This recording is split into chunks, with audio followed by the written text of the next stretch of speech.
Hey y'all, coming to you from my garage because it's where it's cool and it is starting to get warm in Utah, and I'm like refusing to turn on my air conditioner. Not in May, maybe June. I hope it's almost June. I'm really ready to turn on my air conditioner. Um, so today I'm going to talk about my second reason. This is a little bit smaller reason why we shouldn't vote for Trump, why Trump shouldn't be our nominee. And I realize this is like not a fun topic for a lot of people because they really do like Trump, but I think that these are things to consider. Trump is a very divisive candidate. There are a good chunk of people. I think that there were a lot of people that were on the fence about voting for Trump last election. I know that I was to the point where I was in, like, I would be like, should I vote for Biden? And then I'm like, blah, blah, blah, blah. No, I'm not voting for Joe Biden. Kind of like snap back into reality, but you're kind of stuck in that weird place where you're like, these are my options. I don't really have anything else. And so I voted for Donald Trump. But this next time, like, I'm out. I'm not voting for him again. And that's why I feel like I need to be so proactive right now when maybe there's a chance that we could get someone like a Ron DeSantis who I have heard a lot of people saying that Ron DeSantis is a person that they would love to vote for president.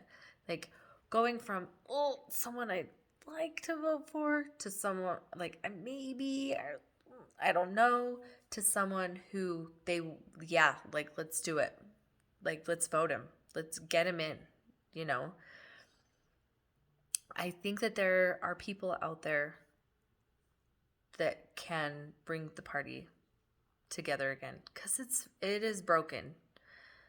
Whether you want to believe it or not, it's broken up, and there are especially a lot of conservative women have a lot of reserves against Donald Trump. It's personality wise. For me, it's other things and personality wise. And I mean, there are things that I appreciate about him, but I just, especially Ron DeSantis, like he could pull people together. I think that there is a huge group of people who aren't going to vote for him. They're either just not going to show up or they're going to vote a third party candidate because they just can't do it again. That's my reason. And I get that for some people they're like, well, I want Trump, so I'm going to vote for him. And I'm like, okay, we'll go for it. We're just going to all be split. Or we could meet in the middle, you know? Isn't that what we want? Like, compromise is good. I think that Ron DeSantis could be a great Trump replacement. He is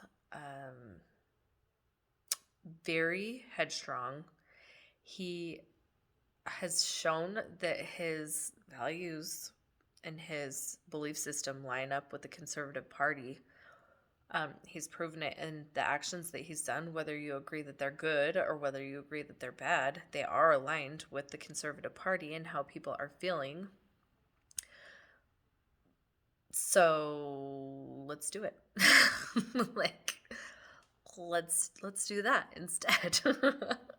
It's kind of how I feel. So that is reason number 2 why we should not have Donald Trump be the next Republican nominee for president.